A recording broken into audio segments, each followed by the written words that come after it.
দিদির জীবনে এরকম একটা ঘটনা ঘটেছিল, এটা সত্যি কথা। যেদিন বিয়ে করে আমরা সেদিন একটু আপসেট হয়েছিলাম। একটা কথা বলতে চাই, জন্মমৃত্যু বিয়ে সবই কিন্তু আল্লাহর হাতে।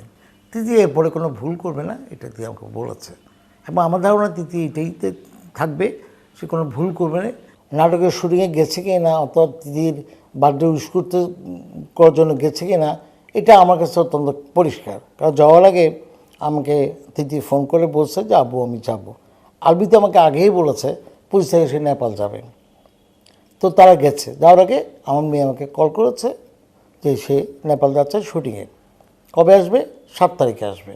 তাদের এই 1 সপ্তাহ অথবা 10 দিন তাদের নেপালের শুটিং ছিল। এটা আমি জানি, নেপালে ওখানে শুটিং ইউনিট কাছে অনেক লোক আমার কথা হয়েছে ওই মুহূর্তে। আমি অনেককে পেয়েছি কলে, আমি পেয়েছি। তো নিশ্চিত আমি যে ওখানে তারা শুটিংয়ে গেছে, কারণ ওইরকম কোনো ভিডিও অথবা কিছু আমরা পাইনি। যেগুলো পাচ্ছি এগুলো ফেক, এগুলো আগের করা অথবা এআই দিয়ে করা, কিন্তু ওখানে ওটা যায়নি, তাদের মধ্যে কোনো সম্পর্কই নেই। আরেকটা জিনিস বারবার উঠে আসছে যে তিথির বিয়ে নিয়ে, যে একজন 2 বাচ্চার বাবাকে তিথি বিয়ে করেছে। তো আপনি যদি তিথির বাবা হিসেবে একটু ক্লিয়ার করেন, তিথির বিয়ে বা তার রিলেশনশিপ নিয়ে যদি একটু ক্লিয়ার করেন আপনি।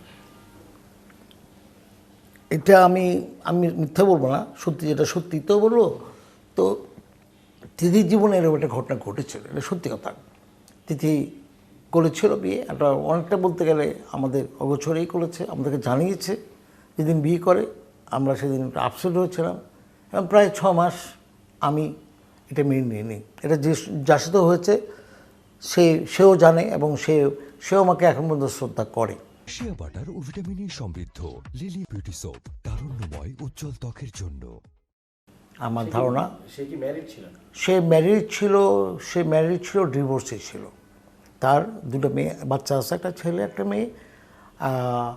এবং তিথি এটা করেছে। একটা কথা বলতে চাই, জন্মমৃত্যু বিয়ে সবই কিন্তু আল্লাহর হাতে। হয়তো এটা আমার ভাগ্যে ছিল, তিথির ভাগ্যে ছিল, হয়েছে। পরে যাই হোক, তারা সুন্দর সংসার করছিল, কোনো কিছু না, কোনো একটা কারণ তাদের মধ্যে হয়তো বা, যেটা হয় সাধারণত ফ্যামিলিতে, বনিবনা না হওয়ার কারণে, এবং সেটা তিথি সাইলকে ডিভোর্স করেছে, যে কোনো কারণে হোক।